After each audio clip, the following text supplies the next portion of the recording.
Imagine a world painted in brilliant white and piercing blue. The sun above you is so bright that it feels like it could burn your eyes right through your goggles, a phenomenon we call snowblindness. Yet despite this intense sunlight, the cold is a relentless predator.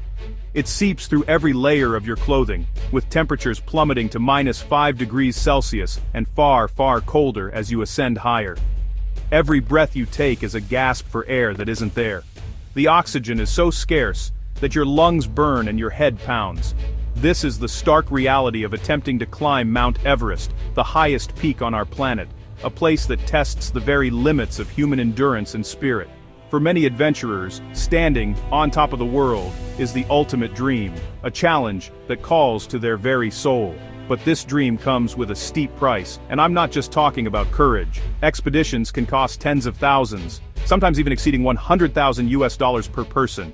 You pay for permits, specialized gear, experienced Sherpa guides, and the logistical support needed to survive in such a hostile environment. You invest months, even years, of your life into rigorous training, preparing your body and mind for the monumental task ahead. It's an investment of everything you have, your money, your time, and your physical strength. Even with all the money and preparation in the world, the mountain offers absolutely no guarantees. Everest is a force of nature, unpredictable and unforgiving. Weather can turn in an instant, from a clear, calm day to a raging blizzard that traps climbers in their tracks. A simple misstep on an icy ledge, a sudden equipment failure, or the onset of altitude sickness can have catastrophic consequences. Every year, people who have paid the fees and done the training never make it back down. Their safety is never certain, and the mountain always has the final say in who succeeds and who succumbs. The allure of Everest is undeniable. It represents the pinnacle of human achievement, a testament to our desire to explore and conquer the most extreme corners of our world. But as we push ourselves towards that famous summit, we must constantly weigh the ambition against the immense danger. The climb is not just a physical journey. It is a battle against the elements, against your own body's limitations, and against the psychological pressure of knowing that one wrong move could be your last. It's a place where the line between triumph and tragedy is as thin as the air you're struggling to breathe. Once a climber ascends above 8,000 meters, or about 26,000 feet, they enter a place known by a chillingly accurate name, the death zone. This is not an exaggeration, it is a biological reality. At this extreme altitude, the oxygen levels are so critically low, about a third of what they are at sea level, that the human body simply cannot survive for long. Your cells begin to die, your brain and lungs starve for oxygen, leading to impaired judgment, hallucinations, and a complete shutdown of bodily functions.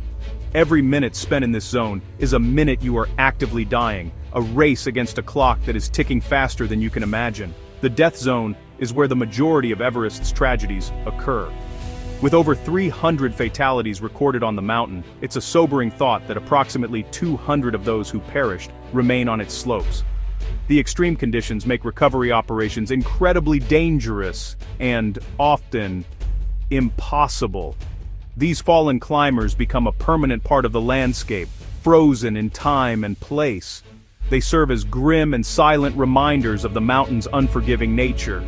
For those who pass them on their way to the summit, it is a haunting encounter with the potential cost of their own ambition, a stark visual of what happens when things go wrong. One of the most famous of these silent guardians is a body known as Green Boots.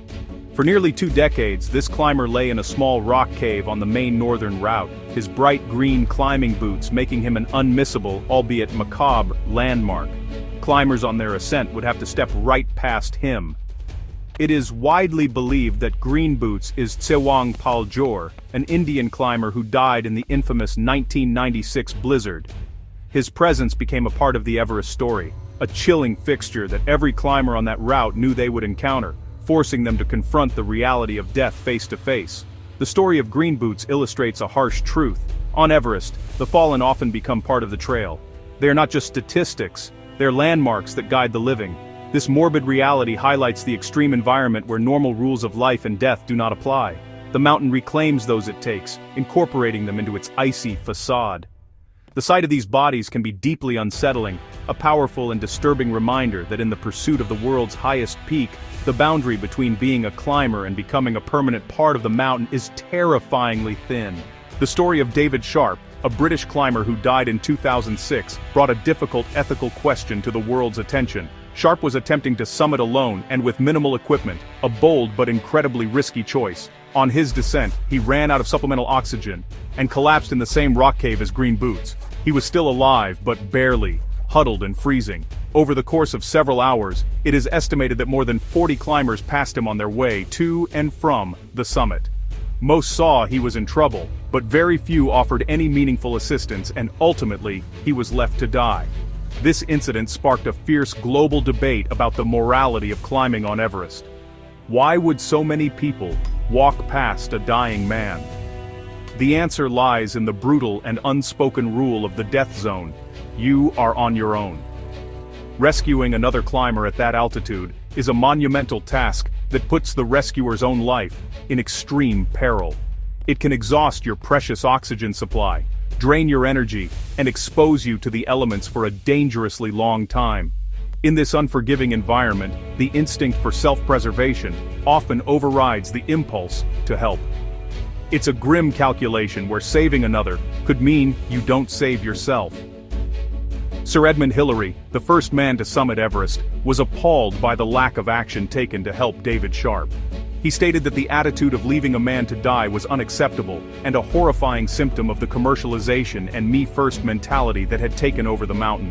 He believed that the fundamental duty to help a fellow human being in distress should never be abandoned, regardless of the circumstances. His powerful condemnation highlighted a shift in the culture of mountaineering, from a spirit of camaraderie to one where personal ambition could eclipse basic human compassion. However, there is another perspective to consider.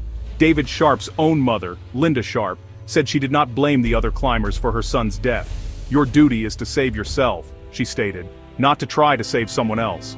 This heart-wrenching view acknowledges the life or death reality of the death zone. Climbers who go to Everest understand the risks they are taking. The decision to press on, or to stop and help, is perhaps the most difficult choice anyone could ever face. A moral dilemma with no easy answer, made in a place where survival is measured in single breaths. The tragic story of David Sharp is sadly not an isolated one. In 1998, another haunting tale unfolded on the slopes of Everest, involving an American climber, Frances Yarbrough de Stefano, and her husband, Sergei Arsentiev. They were attempting to reach the summit without the aid of supplemental oxygen, a feat that pushes the human body to its absolute breaking point. After they successfully reached the top, they became separated during their descent in the darkness. Sergei made it back to camp, but realizing his wife was missing, he grabbed oxygen and medicine and went back into the night to find her, a decision that would seal his fate. Frances was found the next day by another team of climbers, barely alive, and suffering from severe frostbite and exhaustion. She was too weak to move, and her pleas of "don't leave me" echoed on the desolate slope. The climbers tried to help but soon realized a rescue was impossible without sacrificing their own lives. They were forced to make the agonizing decision to leave her. Sergei's body was found a year later, having fallen to his death in his desperate attempt to save his wife. The couple's story is a devastating testament to the compounded dangers of climbing without support, where one crisis quickly cascades into another. These stories force us to ask a fundamental and deeply personal question: is reaching the summit of Everest truly worth the risk? Is the glory of standing on top of the world for a few fleeting moments worth the potential price of your life, or the moral burden of leaving another to die? Each year, hundreds of people decide that it is. They're drawn by the challenge, the adventure, and the desire to be part of an elite group who have touched the sky. They accept the dangers, believing that with skill, luck, and determination, they will be the ones who make it back. Ultimately, Everest is more than just a mountain. It is a mirror that reflects the extremes of human nature: our courage, our ambition, our resilience, and sometimes, our selfishness. The stories of those who have triumphed and those who have perished on its slopes teach us powerful lessons about risk, responsibility, and the true meaning of survival. Whether you see it as the ultimate climb or the ultimate risk, one thing is certain: Everest demands respect. It reminds us that while we can attempt to conquer nature, we are never truly in control, and the mountain will always have the last word.